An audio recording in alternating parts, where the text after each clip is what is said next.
Now that I have my graphic completed in Photoshop and saved out, I want to go back to Premiere, and what we're going to do is import that graphic. Now I've put that graphic in the same folder with all the rest of my footage, just so it's really easy for me to find. So I will find that graphic. Here it is. Choose Open, and hopefully it will come up with some sort of warning to ask you, or not warning, but an import options dialog which asks how you'd like to import this.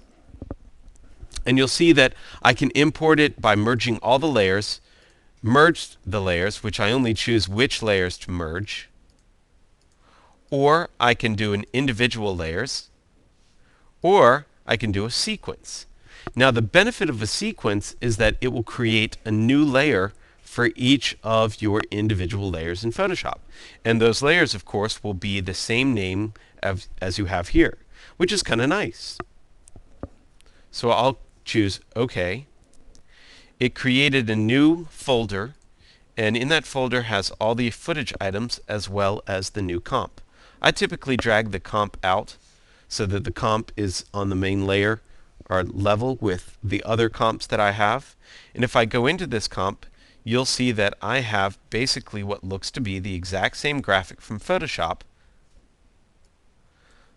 But as I look at the timeline, I'm going to zoom in a little bit. I want to zoom out just a tiny bit. There we go. You'll notice that I have all the different layers here. There's no audio, obviously, because it's Photoshop. But it gave me all the layers in order. And the default length of the comp is about 5 seconds, or it is 5 seconds.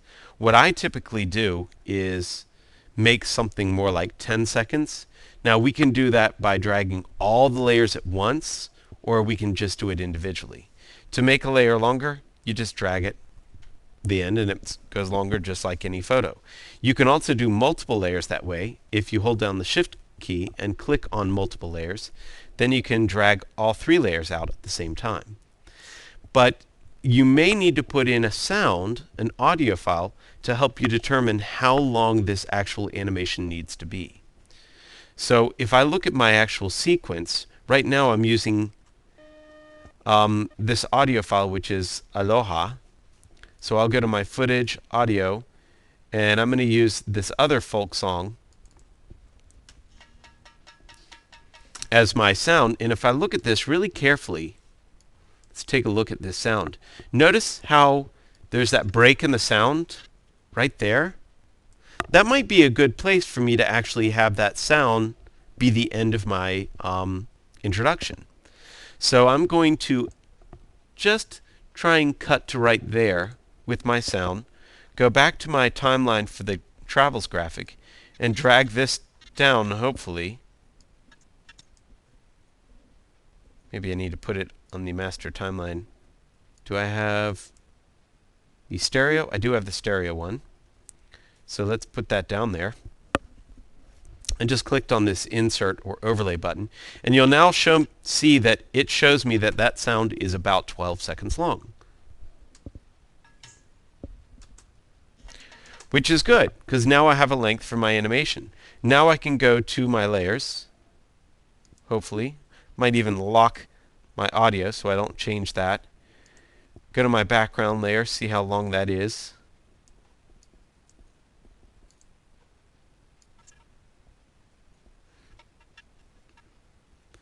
Let's see, I'll move all these things back a little bit. I'm just going to slide them out. So what's going to happen is the Taj Mahal graphic is going to fade in. Then I'm going to have these other elements come in as well. And I can have them come in order, or I can change the order, which is kind of fun. So right now I just have them popping in at that order. And I'm going to add a couple little transitions. So let's go to Video Transitions, Dissolve, which is a really nice one. We'll do a cross dissolve to the beginning of our Taj Mahal graphic. If I can drag it on there. There it goes. So now that Taj Mahal graphic will fade in. My banner, though, I'd really like to animate in because I think that'd be kind of cool. So I'm going to go to where I think it should be settled into its spot. click on that graphic, and go up to the effects editor, click on motion, and just like we do the pan and zoom for our Ken Burns effect, I can create a position keyframe for it ending, go back to the beginning by holding down the shift key when I drag, create a position keyframe there, and I can do it by clicking and dragging on these elements.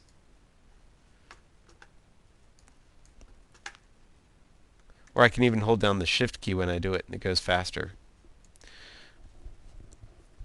So now I'll go to the second keyframe, and one of the things that I asked you to do in the Ken Burns effect is try and use the spatial temporal ease out, ease in. Use those things as much as possible because it really makes a big difference. So you'll be using the temporal interpolation, ease in, ease out, a lot in order to make things look more smooth. So you'll notice now when I watch this, if I watch it by holding or just pressing the space bar, do you notice how it kind of settles in to its final spot? Looks a little bit nicer. So we can do the same thing with these as well. Click on that one, motion, position, come back, travels to India is going to kind of move from up.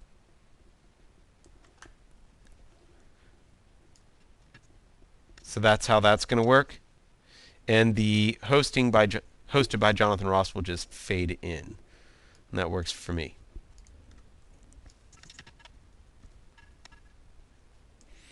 I'm going to just offset that a little bit more. Make those happen there. Second keyframe, temporal interpolation, ease in. And I'll do a cross dissolve on that guy right there. And here's my opening animation.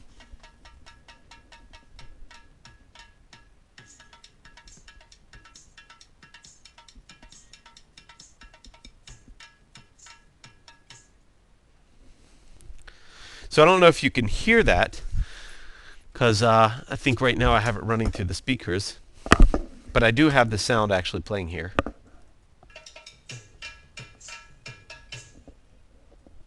So there's a nice little introductory video. Now if I want to use this in my other program, I can actually see that I have my sequence 1 done over here, and here's my travels graphic. So I'm going to make a new sequence. This is going to have to be the same settings as the other ones, widescreen 48, and this will be the final video. Now I'll take my opening graphic, put it in there, take my sequence 1 and put it in there beside it, and maybe I'm going to cut off just a tiny bit of the old one. And the reason why is because I want to do a little bit of a cross dissolve at the end there, and I'm going to go to my audio transitions and do a little crossfade as well.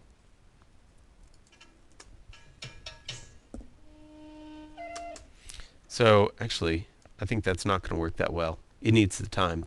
So I'll do a fade out here and cross dissolve there. A little bit of space of black.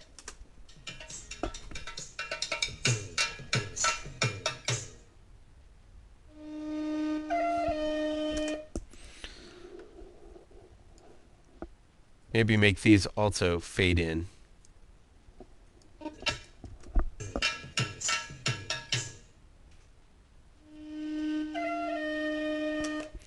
Not very elegant at this point, and that's okay. I'm not really doing this for elegance. I'm just doing it to show you how you can put different sequences on the timelines and what you can do with them.